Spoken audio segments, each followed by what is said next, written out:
Баршаңызға сәлем достар, менің есімім Ақжарқын, менің каналыма қош келдіңіздер. Бүгінгі видеода біз сіздермен осындай керемет әдемі чепчик тоқитын боламыз. Қазіргі сәтке өте қолайлы бас киім, өте әдемі керемет тұрады баста. Қыз балаға да, ұл балаға да кете береді. Тек қана түстерін өздеріңіз таңдасаңыздар болды. Видеоны көрмес бұрын менің каналыма тіркеліп қоңыраушады басуды ұмытпаңыздар. Сонда алдағы шығып отырған тегін сабақтарды ең алғаш болып көретін боласыздар. Бұл чепчик бізде спицамен тоқылады. Өте оңай әрі жылдам тоқуға болады. Бұл чепчикті тоқымас бұрын бізге ең алдымен осындай образец тоқып алуымыз қажет. Мен бұл чепчикті осындай жіппен тоқыдым. Мен бұл жіпті Қытай сайтынан заказ берген болатынмын. Baby Cashmere. Бұл 50 грамм, бірақ қанша метр екенін жазылмаған екен. Мен бұны осылай 3 қабаттап тоқыдым. Мінекей. Өте жұмсақ әдемі жіп. Енді образесті тоқып болған соң обязательно бұны бір жуып кептіріп алуымыз қажет. Одан кейін сантиметрінің көмегімен бізде 10 сантиметрде қанша петля бар екенін есептеп шығуымыз керек. Менде 10 сантиметрде 25 петля шықты. Енді сол 25 петляны осы дәптерге жазып қоямыз. Мысалы 10 сантиметрде 25 петля. И бұны 1 сантиметрге айналдырамыз. Яғни 1 сантиметрде бізде 2,5 петля болады. Енді біз размерін дұрыс шығару үшін бізге бір ғана өлшем қажет. Ол біздің баламыздың осы басы болса, бетінің айналасының өлшемі қажет. Орысша айтқанда обхват лица дейді. Менің баламның обхват лица 34-36 сантиметр. Енді осы менің балам әлі 2-ге толған жоқ. Мен сонда да келесі күзге де киеді деп ең үлкен размерін алдым. 36 сантиметрді біз көбейтеміз 2,5 петляға. Менде ол 90 петля шықты. Мен оған 2-ні қосам, яғни 2 петля маған дополнительно керек. Ол бізде кромочный петля болады. Яғни бізде 92 петля шықты. Енді мына жерде мен узорды тоқыған болатынмын. Узорды бізде узорымызда 7 петля, яғни 3 теріс 4 10 петля. И мен есептедім 92 петля менде симметриясы шықпайды екен. Симметрия дегеніміз мысалы 3 теріс петлямен басталса 3 теріс петлямен аяқталу қажет. Яғни екі жағы да бірдей болу керек деген сөз. Сол үшін мен тағы да 4 петля қосып алдым өзіме. Яғни маған қазір спицаға 96 петля теру қажет болады. Тағы да бір айта кететін жағдай, ол спицаның өлшемін анықтап алуымыз қажет. Яғни образесті қандай спицамен тоқыдыңыздар, чепчикті да тура сол спицамен тоқуымыз қажет. Мен образецті 3 мм спицамен тоқыдым. Ол резинкасын, бір оң бір теріс тоқылатын резинкасын, и узорын 4 мм спицамен тоқыдым. Ол мынау узоры тоқылған жер. Яғни қайсы спицамен образецті тоқысаңыз, тура сол спицамен бас киімді де тоқуымыз қажет. Егер өзгертетін болсаңыздар, сіздерде бас киімнің размері тура шықпай қалады. Соны сіздер ескергендеріңіз абзал. Енді ары қарай петлямызды теріп, бас киімімізді давайте тоқиық. Енді спицамызды орап петля тереміз. мына бізде бірінші петля, 2, 3, 4, 5, 6. Осылай сіздерде теріп аласыздар өздеріңізге керекті петляларыңызды. Мінекей мен петлямды теріп алдым. Спицімізді алып, тоқымамыз теріс жағынан басталады. Ең алдымен біз резинкасын, узорымыздың резинкасын тоқитын боламыз. Ол бір оң, бір теріс. Ең бірінші петля тоқылмайды, просто шешіп аламыз. Келесі оң, теріс, оң, теріс, оң, теріс. Осылай оң және теріс петлялармен соңына дейін тоқимыз. Міне мен соңына таяп қалдым. Мен ең соңғы петлямды теріс тоқимын, және біреуін соңғысын кромочная. Кромочная всегда теріс петлямен тоқылады. Енді келесі бетіне өтемін. Келесі бетінде де тура осы оң және теріс петлялар қайталанады. Өйткені біз бас киіміміздің резинкасын тоқуымыз қажет. Яғни бізге мына резинкасын 3 сантиметрдей тоқу керек. Міне мен өзімнің резинкамның биіктігін тоқып болдым. Мен өзіме 3 сантиметр тоқыдым. Енді бізге узорды тоқу керек болады. Ең алдымен мен сіздерді кішкене узормен таныстырып өтейін. Біздің узор 7 петлядан тұрады. Яғни бір раппорт узорымыз 7 петлядан тұрады, а биіктігі 6 қатардан тұрады. Ең алдымен установочный қатарын тоқимын узордың. Тағы да айта кететін жайт, узорды біз басқа өлшемдегі спицамен тоқимыз. Яғни мендегі 4-ші размердегі спица. Ең алдымен осы спицамызды ауыстыруды ұмытпауымыз қажет. Бірінші петляны просто шешіп аламыз и 3 теріс тоқимыз. 1, 2, 3. 3 теріс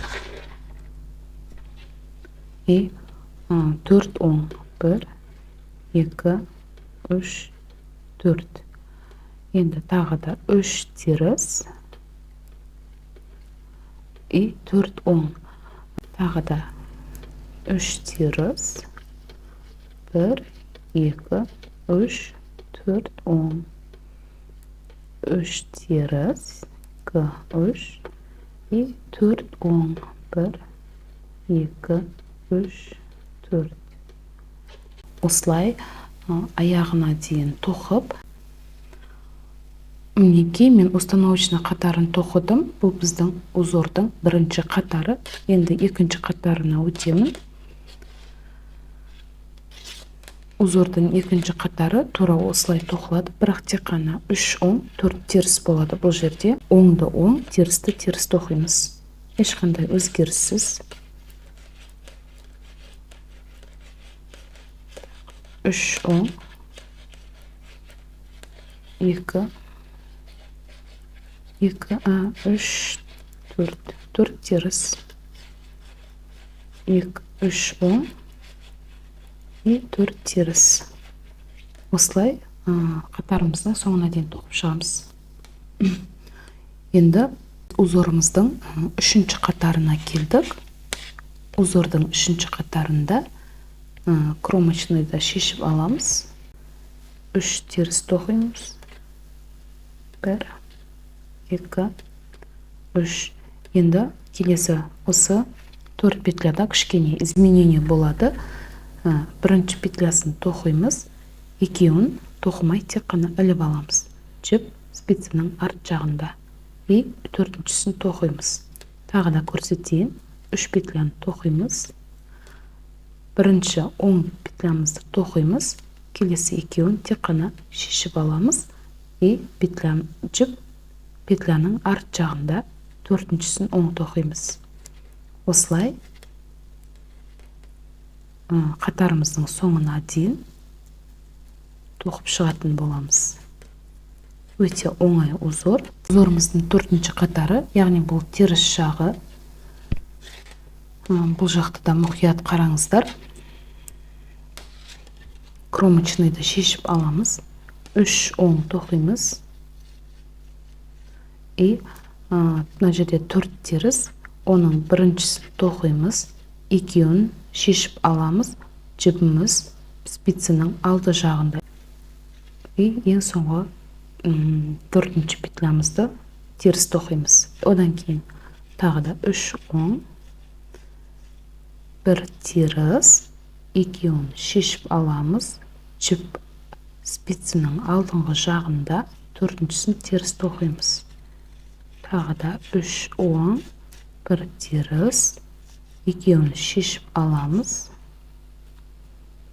И 4-шісін теріс тоқимыз. Осылай соңына дейін тоқимыз. Біз 5-ші қатарына келді. 5-ші қатары петляларды айқастыруымыз қажет. Алдымен петляны кромочныйын шешіп аламыз. 3 теріс тоқимыз. Енді мұқият қараңыздар. Мына оң қолымыздағы спицаны бірінші емес, екінші петляға кіргіземіз. Спицадан бірінші петляны түсіріп, оны артынан іліп аламыз. Іліп алып, мына оң жақтағы спицадегі петляны оң тоқимыз и келесі екінші петляны тоқимыз. Екеуін тоқыдық, тағы да екеуі бар. Келесі екеуін спицаны арт жағынан екінші петляға кіргіземіз. Жай шығарамыз. Бірінші петляны алды жағынан іліп аламыз. Сосын арт жағындағы спицадегі петляны оң тоқимыз және келесі. Солай бізде петлялар айқасатын болады. Енді келесі 3 петля теріс. Мінекей тағы мұқият бір рет көрсетейін. Оң жақтағы спицамызды екінші петляға кіргізіп, жай сол жақтағы петляны, бірінші петляны түсіреміз. Оны арт жағынан іліп аламыз. Және оң жақтағы петляны оң тоқимыз.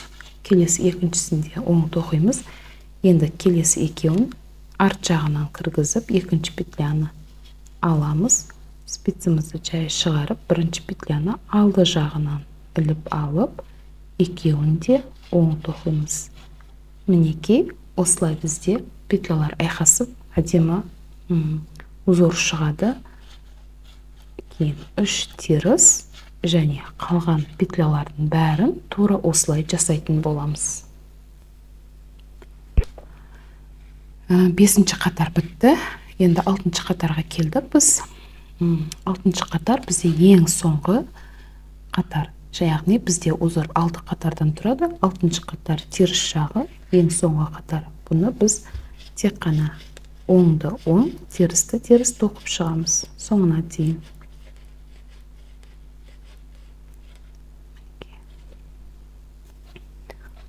Мінекей мен 6-ші қатарды бітірдім. Енді осы узорды қайтадан басынан бастаймыз. Яғни 6 қатар қалай тоқыдық, солай қайтадан қайталана беретін болады. Енді бізге ең маңыздысы ол биіктікке қарай тоқу. Мен 14 сантиметр, 13-14 сантиметр тоқитын болам биіктікке.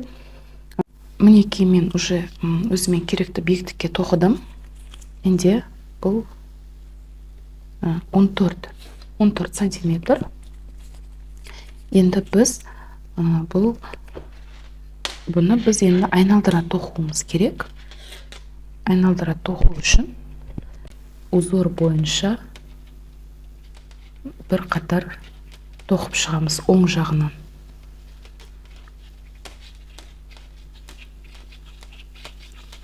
Узор қалай бар, солай тоқимыз. Яғни теріс петляларды теріс, оң петляларды оң тоқып шығамыз аяғына дейін. Мінекей мен бір қатар тоқып қойдым.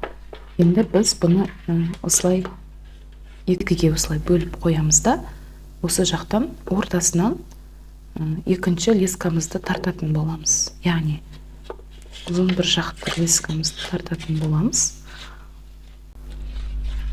Енді біз айналдыра тоқуымыз керек. Міне леска осылай тұрады. Бір жағындағы, арт жағындағы спица, алыс жағындағы спица. Енді бізге маркерлер қажет болады.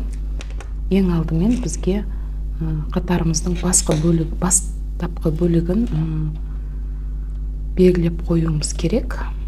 Енді арт жақтағы спицаны тартып, жұмыс жібімізді алып, тек қана оң петлялармен айналдыра тоқитын боламыз. Так, ең бірінші петля міне. Так, сәл қатты қысыңқырап тартамыз. Барлығын оң тоқып шығамыз. Қай жерде теріс петля болса да, оны да оң тоқимыз.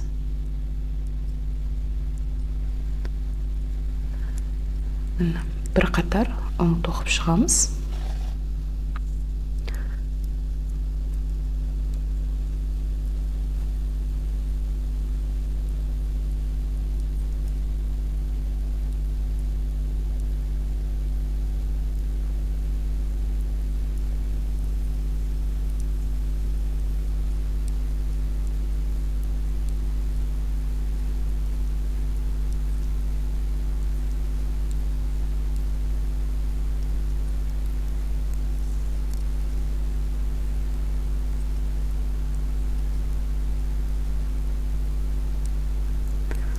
Міне бірінші жақтағы спицаны бітірдім. Енді келесі бетке өтеміз. Келесі бетке өткенде мына жақтан лескамызды осылай тартып, мына спицаны петляларға осылай жақындатамыз. Сосын барып қана арт жақтағы спицамызды өзімізге қарай тартамыз. Міне артындағы спицаны енді тартамыз. До конца тартпаймыз, кішкене леска тұру керек. Енді бұл жақты да барлығын оң петляларын тоқимыз. Аяғына дейін. Енді бізде екінші қатар, тағы да бір қатар оң тоқимыз. Яғни бізге екі қатар оң тоқу қажет болады. Бірақ бұл қатарда біз осылай маркерларды қойып шығуымыз керек. Айтайын дегенім, мысалы бізде басында біз 96 петля теріп алған болатынбыз. Осы 96-ны біз 4-ге бөлетін боламыз. Бұл жерде біз 24-тен тиеді. 24, яғни 96-ны 4-ге бөлгенде бізде 24. Біз енді шапкамызды қысқартуымыз керек. Одан кейін бастаған жерімізді осы розовый түспен белгілеймін. Келесі 3 бөлшегін мен осындай сары түспен белгілейтін боламын. Өйткені біз бастапқы қатарымызды жоғалтып алмас үшін. Енді екінші қатар. Енді біз 24 петля тоқимыз. 1, 2, 3, 4, 5, 6, 7, 8, 9, 10, 11, 12, 13, 14, 15, 16, 17, 18, 19, 20, 21, 22, 23, 24. Міне 24, яғни бір маркер ілеміз. Енді келесі тағы да 24, бір маркер, тағы да 24 тоқып, тағы да бір маркерді ілеміз. Яғни әр 24 петля сайын маркермен белгілеп отыратын боламыз. Кейін біз келесі қатарда қысқартуға көшеміз. Мінекей мен 4-ке бөлдім петляларымды, маркерлармен белгілеп қойдым. Енді үшінші қатарында біз петляларды қысқартатын боламыз. Мысалы, мына бізде қатарымыздың ең бастапқы жағы алдынан 2 петляны қысқартамыз, яғни бізге петлялар оңға қарап жату керек. Спицаны алдыңғы жағынан осылай кіргізіп, екеуін бірге қосып тоқимыз. Міне, екеуін бірге қосып тоқыдым. Енді келесі маркерға дейін 2 петляны тоқымаймын. Маркердің алдынан 2 петляны қалдырамын. Қазір біз осы жерде де қысқартатын боламыз. Екінші маркерге дейін тоқимыз оң петлялармен. Енді осы жерде де қысқартатын боламыз, бірақ бұл жерде бізге петлялар солға қарай жату керек. Ол үшін бір петляны осылай іліп алам. Қараңыздар, мен арт жағынан былай алды жағынан, петляның алды жағынан осылай іліп аламын. Келесі петляны тоқимын. Іліп алған петлямды үстінен өткіземін. И маркерді оң жаққа қарай өткіземін де, тағы да 2 петляны қысқарту керек. Ол үшін осылай 2 петляны бірге алды жағынан осылай бірге қосып тоқимын. Міне, бізге енді мынау солға қарай, мына жақтағы петля оңға қарай жатты. Енді келесі маркерға дейін қоймыз. Келесі маркердің алдындағы 2 петля тоқылмады. Енді бізге бұны солға қарай жатқызу керек. Яғни тағы да іліп аламын. Келесісін тоқимын. Іліп алған петлямды үстінен өткізіп қоямын. Маркерді өткізем, және тағы да 2 петляны қысқартуым керек. Ол үшін оңға қарай жатқызу үшін осылай алдынан тоқимын. Келесі маркерға дейін тағы тоқимыз. Бұл маркердің алдында да тура сондай действие қайталанады. Яғни біреуін тоқып үстінен ілемін, маркерді өткізіп, келесі екеуін оңға қарай жатқызамын. Екеуін бірге қосып тоқимын. Бізде ең соңғы қысқарту қалды, яғни розовый маркердің алдындағы 2 петляны қысқартамыз. Міне, ең соңғы 2 петляны солға қарай жатқызамын. Яғни біреуін іліп алам, келесісін тоқимын және үстінен өткіземін. Мінекей, бізде қысқартудың бірінші қатары болды. Енді келесі қатар қысқартылмайды, только оң петлялармен тоқылады. Одан кейінгі қатар тоже осылай қысқартамыз. Яғни бір қатар қысқартамыз, келесі қатар просто тоқылады. Одан кейінгі тағы да қатар қысқартамыз. Одан кейінгі тағы бір қатар просто тоқылады. Осылай петляларды қысқартып, әр жерде 2-3 петля қалғаннан кейін бірге қосып жинап тігіп тастаймыз. Ол жерге жеткенде мен сіздерге тағы да қосылып көрсететін боламын. Мінекей, мен чепчиктің бәрін қысқартып болдым. Енді менде мына жерде 8 петля қалды. Енді мен бұл 8 петляны инеменен тігіп жасырып қоятын боламын. Ол үшін бізге кішкене жіпті осылай қырқып алу керек. Азырақ ұзындықта, бір 10-15 см ұзындықта кесіп аламыз да, иненің көмегімен бізге жасыру керек болады. Инеге жіпті өткізетін боламыз. Осындай тесігі үлкен, бас жағы осындай тупой болу керек. Қараңыздар, бірінші үшкір емес. Енді осыны инеге кіргізіп, бір-бірлеп осы петляларға кигізетін боламын. Так, ол үшін былайынан 2-ге бөлеміз. Енді әр петляны осы инеден өткізіп оламыз. Мінекей, кетті. Маркерларды шешіп отыратын боламыз.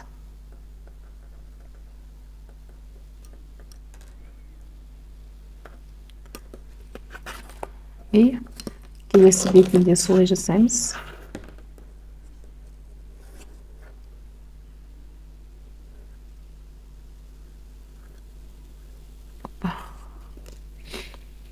и жіпті осылай тартып, қайтадан осы петлялардан тағы бір өткізіп аламыз.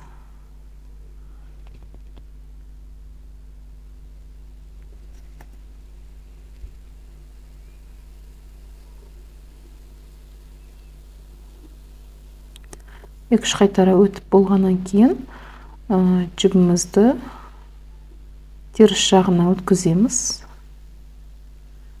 Осылайынан и үш жағынан шығарып, жібімізді бір осы жерге әдемілеп жасырып қоятын боламыз. Бастысы бізге жіптің шығып кетпеуі керек.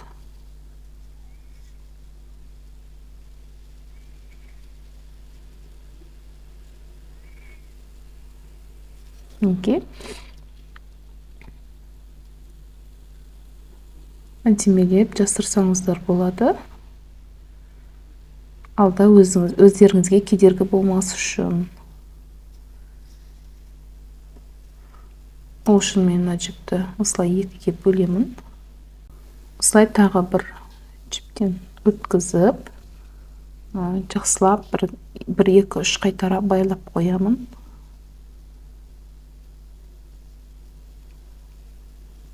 Болды. Енді артық жібімізді түбінен кесіп аламыз. Болды, мінекей. Біздің чепчик дайын. Төбе жағы осындай болады. Мінекей. Өте әдемі, аккуратно. Мынау алды жағы. Ендігі этап бізде мойын жағын тоқу. Осы жақтардан енді біз петля жинап аламыз. Ол үшін бізге алдын 4-ші размердегі спицаны алған болатынбыз. Енді бұдан кішірек өлшемдегі спицаны аламыз. Яғни бізде 3-ші өлшемдегі спица керек болады. Мінекей мен 3-ші өлшемдегі спицаны алдым. Енді бізге петля теру керек. Арт жағындағы петлялардан, яғни мынау бізде алдын кромочный петлялар болған, тура осылардан біз әдемелеп өзімізге петлялар теріп аламыз. Міне, мұқият қараңыздар, бізде бұл жерде мінекей басталады. Мынау алдыңғы жақтағы стенкасы и арт жағындағы стенкасы бар. Біз алдыңғы жақтағы стенкасынан бастап осылайынан петля теретін боламыз. Қалдырмаймыз, әр қайсысын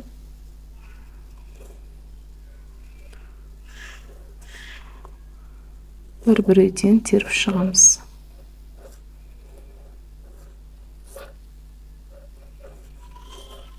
Мінекей.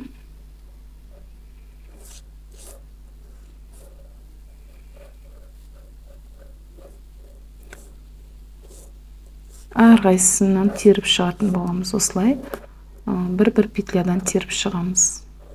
Осы аяғына дейін. Міне біз бір жандағы кромочный петлялардың бір стенкасынан тердік. Енді бізде мына жерде қосылған жері бар. Осы жерден біз 3 петля алуымыз керек. Ол үшін мына екі стенкасы бар. Мынау петляның осы жерде бізде мына жерде екі стенка бар. Соның бір стенкасынан аламыз. Және мына көріп тұрғандарыңыздай мына қосылған жері, бұл жерде де бізде екі жіп болып тұр осындай. Мына сіздерге көрсетейін. Осының біреуінен аламыз. И тағы да осы жерде мына осылай тұрады. Негізі түсініксіз болғандықтан мен сіздерге көрсетіп жатырмын. Осылай бір стенкасынан осы 3 петля. Енді ары қарай, как обычно, осындай кромочный петлялар. И кромочный петлялардан бір стенкасынан ала береміз жіпті.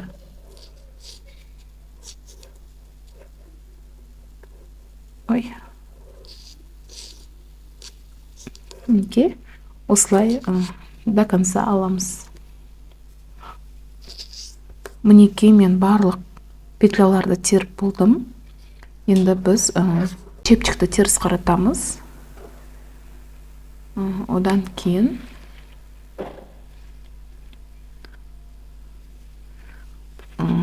барлық петляларды біз терісіне тоқитын боламыз. Өйткені біз чепчиктің теріс жағында тұрмыз, теріс жағынан тоқиын деп жатырмыз. Сондықтан теріс петлялармен тоқитын боламыз. Бірінші петляны просто іліп түсіріп аламыз. Келесіні барлығын теріс тоқимыз.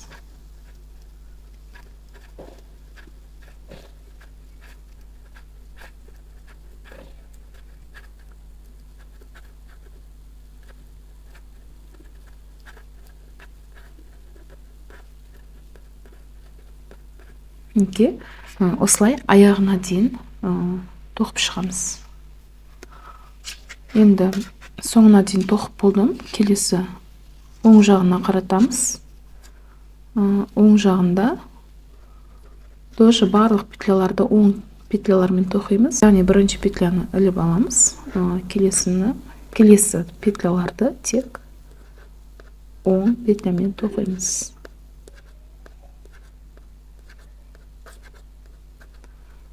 Осылай бізге где-то 3 сантиметр тоқу қажет болады. Кейін сіздерге айтайын дегенім, мен всегда ең соңғы петляны оң тоқимын. Сол кезде ғана менде мынау шеткі жағы өте әдемі, ровно болып шығады. Енді келесі жағында теріс тоқитын боламыз.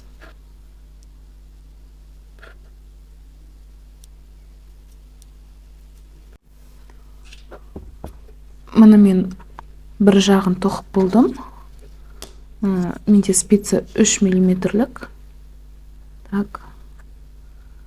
2,5 сантиметр тоқыдым. Маған осы жеткілікті болды.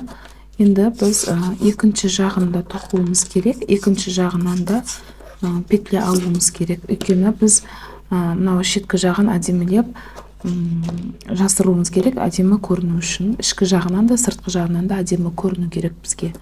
Енді біз ары қарай екінші стенкаларынан петля теретін боламыз. Мынау косичка көрініп тұрған шығар сіздерге. Біз жаңа косичканың бір стенкасынан алдық. Енді косичканың екінші стенкасынан алуымыз керек. Мына осы ең бірінші болып саналады. Мына жерде қанша петля терсек, арт жағынан да тура сонша петля теруіміз керек. Мен алдыңғы жағынан 50 петля тердім, және артыңғы жағынан да 50 петля теретін боламын. Менде ең бірінші косичка.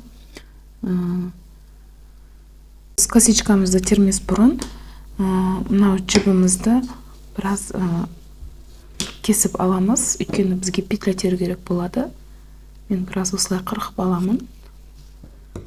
Енді жібімізді дайындаймыз. Так, ең бірінші косичка осы жерде. Яғни біз оң петлялармен теруіміз керек болады. Айтпақтай, менде де бұл жағында да 3 миллиметрлік спица. Бұлай көрсетейін сіздерге. 3 миллиметрлік спицамен теріп тұрмын. Екі жақта да спицаның өлшемі бірдей болу қажет. А то үлкен разница ойнайтын болады. Так, міне 1, міне 2, осы косичкалардан, артыңғы косичкалардан осылай петляларымызды теретін боламыз. 3, 4, өте аккуратно болу керек. Ұқыпты қарап, шатастырып алмай деген сияқты.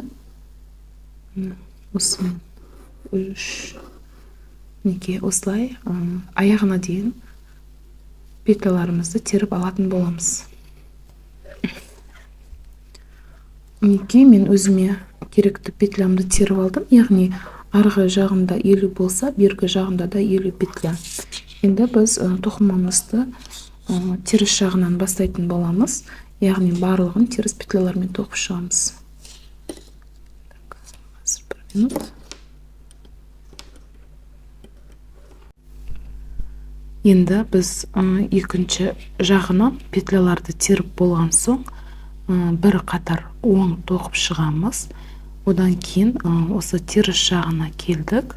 Енді біз осы екі спицадағы петляларды бірге қосатын боламыз. Ол үшін алдыңғы және артыңғы петляны бірге осылай кіргізіп, бірге тоқимыз. Екеуін де спицадан түсіреміз. Мынаны сәл жібін тартып қояйын, өйткені бос болғаннан кейін осындай салбырап тұр. Енді келесі екі петляны аламыз. Біреуін алдыңғы, екіншісін артқы спицадан аламыз. Оны да бірге қосып, оң тоқимыз.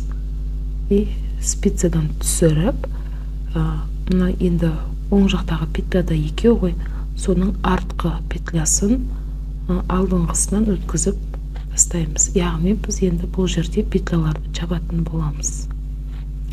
Келесі тағы да тура осылай қайталаймыз. Алдыңғы спицадан және артқы спицадан петляларды оң тоқимыз.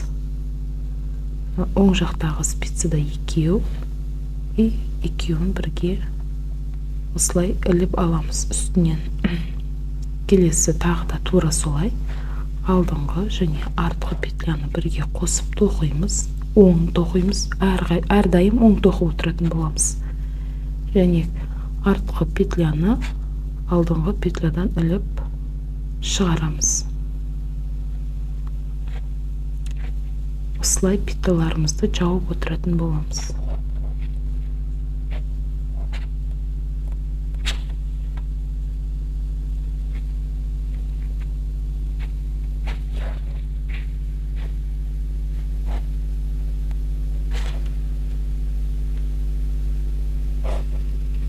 Мінекей осылай.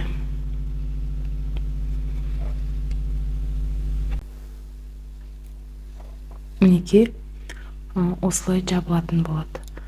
Енді өздеріңіз до конца тоқып шығыңыздар, кейін мен сіздерге қосылатын боламын. Мінекей мен барлығын жауып болдым петляларды. Енді ана жердегі мына кішкентай қысқа жіптер. Мына жіпті біз алып қазір жабатын боламыз. Ол үшін маған ана кішкене қырқып тастау керек.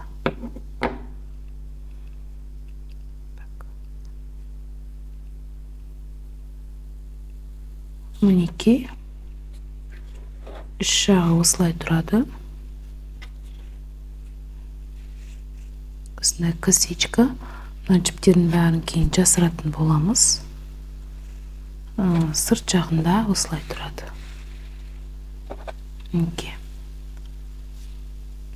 Енді бізге бұл шапкаға шнурок тоқу қажет. Яғни біз шапкамызды байлап қою үшін бізге шнур керек болады. Қазір мен жіптерді жасырайын, кейін көрсететін боламын.